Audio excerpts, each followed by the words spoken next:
नमस्कार, प्रणाम। मैं दीप नारायण रघुवंशम। इस वक्त हम पहुंच चुके हैं मोतिहारी विधानसभा के अंतर्गत। प्रीति गुप्ता जो हमारी मोतिहारी की चेयरमैन है, उनके पति के ऊपर आरजेडी महागठबंधन ने भरोसा जताया है।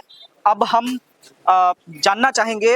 हमारे साथ जुड़ी है प्रीति गुप्ता जी, यहाँ मोतिहारी के चेयरमैन। मैम, आपका स्वागत है हमारे चैनल में। बहुत बहुत धन्यवाद और आपका और आपके व्यूअर्स को भी बहुत बहुत शुभकामनाएं। Thank you. मैं जानना चाहूंगा कि आरजेडी तो देवा गुप्ता जी पर भरोसा जता दी है, लेकिन आप जनता पे और आपके पति देवा गुप्ता जी कैसे भरोसा जताएंगे?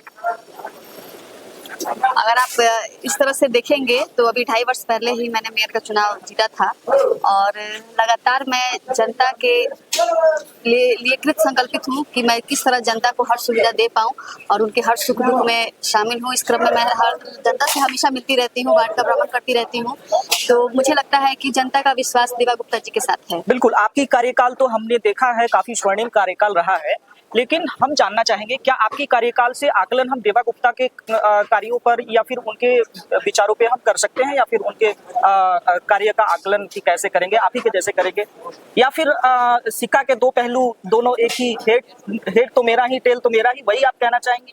जी नहीं, बिल्कुल नहीं। अगर आप पता करेंगे तो मेयर का चुनाव पहले देवा गुप्ता जी को ही लड़ना था, बिल्कुल, लेकिन उसी समय कुछ ऐसी प्रॉब्लम आ गई तो वो चुनाव मुझे लड़ना पड़ा। और अगर आप हम लोग के कैंपस को भी अगर आप देख पा रहे हैं तो यहाँ लगातार सेवा का काम होता रहा है। ये सेवा लगातार पूरे वर्षों तक चलती रहती है या फिर केवल चुनाव के लिए? जी नहीं, ये पूरे वर्ष चलती रहती है। यहाँ एक जन सुविधा केंद्र भी बनाया गया है और पूरी विधानसभा की जनता यहाँ पहुँचती है, न कि केवल नगर निगम की, पूरी विधानसभा की जनता यहाँ पहुँचती है। उनको भी जितने भी मतलब साइबर कैफे में जो काम होता है, लोग आवास के लिए अप्लाई करते हैं, आयुष्मान के लिए अप्लाई करते हैं, श्रम कार्ड, पेंशन, मतलब हर काम सब आपके यहाँ मुफ्त होता है, फ्री ऑफ कॉस्ट होता है। तो ये तो काफी सराहनीय पहल है आपके द्वारा और आपके उम्मीदवार हमारे देवा गुप्ता जी के द्वारा, मोतिहारी के उम्मीदवार जो है।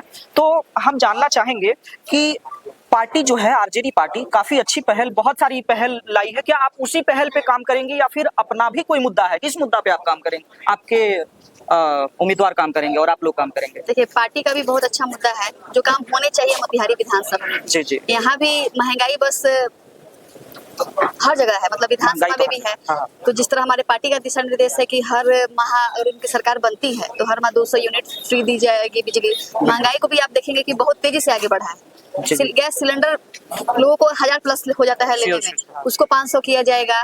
इसके अलावा नौकरी की भी बात कही जा रही है और सबसे महत्वपूर्ण जो हमारी सरकार की योजना है, माई बहन मान योजना, जो परिवार में जितनी भी महिला हो उन सब को वो सब लाभान्वित होंगी उससे। ये नहीं कि कोई शर्त नहीं है कि परिवार की किसी एक महिला को मिलेगा और एक निश्चित तारीख को वो खाते में चला जाएगा। इसका बहुत अच्छा उदाहरण है, झारखंड में महागठबंधन की सरकार है और वहाँ हर माह 2500 की राशि महिलाओं के खाते में पहुंच रही है। तो वो माँ बहन मान सम्मान बीपीएल की महिलाओं के लिए, वो निम्न दलित पिछड़ी और शोषित वर्ग की जो महिलाएं है उसके लिए एक बहुत अच्छी योजना साबित होगी। मतलब फिर से गरीबों का राज लौटने वाला है।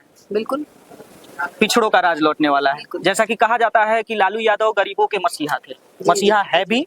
और हम अब लालू यादव की ही बात करेंगे या फिर तेजस्वी यादव को अपने चेहरे बात करके उनको नेता मान करके जब चल रहे हैं, तो उनके बारे में आप क्या कहना चाहेंगे? तेजस्वी यादव के बारे में?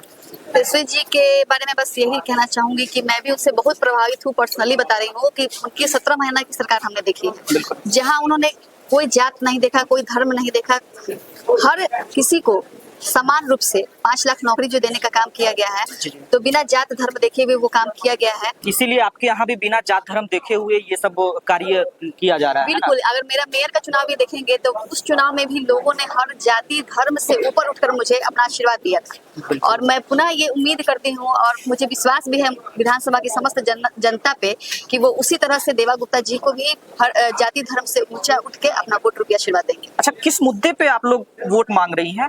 क्षेत्र में कौन कौन सा मुद्दा है आप लोग का? बहुत सारा। अगर मोतिहारी में देखेंगे तो अभी भी विधानसभा में भी हम लोग जाते हैं, अगर हम लोग वहाँ भी भ्रमण करते रहते हैं। आज भी मेरा 2-3 निमंत्रण है, विधानसभा में पूजा हो रही है, लक्ष्मी पूजा। तो वहाँ की लोग बोलते हैं कि सड़क, कई ऐसे विधानसभा की सड़कें हैं जो जर्जर स्थिति में है। पता नहीं उसको क्यों छाट दिया गया है। लाइट की भी वैसी व्यवस्था नहीं है, लोग छोटी छोटी चीजों के लिए इधर उधर भटक रहे हैं। अच्छा, 20 साल का ये जो गढ़ है, मोतिहारी विधानसभा भाजपाइयों का गढ़ है, बीजेपी का ये सिटिंग सीट रहा है। आप इस गढ़ को कैसे तोड़ेंगी, आप और आपके पति मिलकर के? तो तोड़ने का काम तो तोड़ने या जोड़ने का काम जनता करती है। जनता करेगी, है ना? जी, तोड़ने या जोड़ने का काम जनता करती है। जनता जिसे अपना आशीर्वाद देगी, जिस पे अपना विश्वास जताएगी, वो यहाँ के विधायक के रूप में मतलब इस बार गढ़ ढा देना है?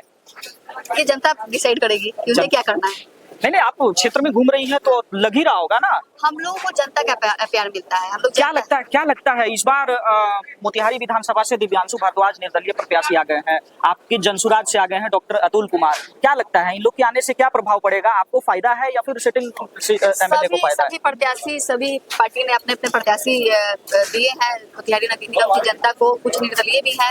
तो मुझे लगता है कि जनता जिसे चाहती है वो होते हैं। किसी को मैं चुनौती या किसी को अपना ये कॉम्पिटिटर नहीं समझती हूँ। मेरा काम है सेवा, और उसी भावना से मैं जनता के पीछे जाऊंगी। अगर जनता ने मुझे और मेरे पति पे विश्वास जताया तो हम लोग उनकी सेवा में दिन रात समर्पित। आपकी बार कौन सा फैक्टर काम करेगा?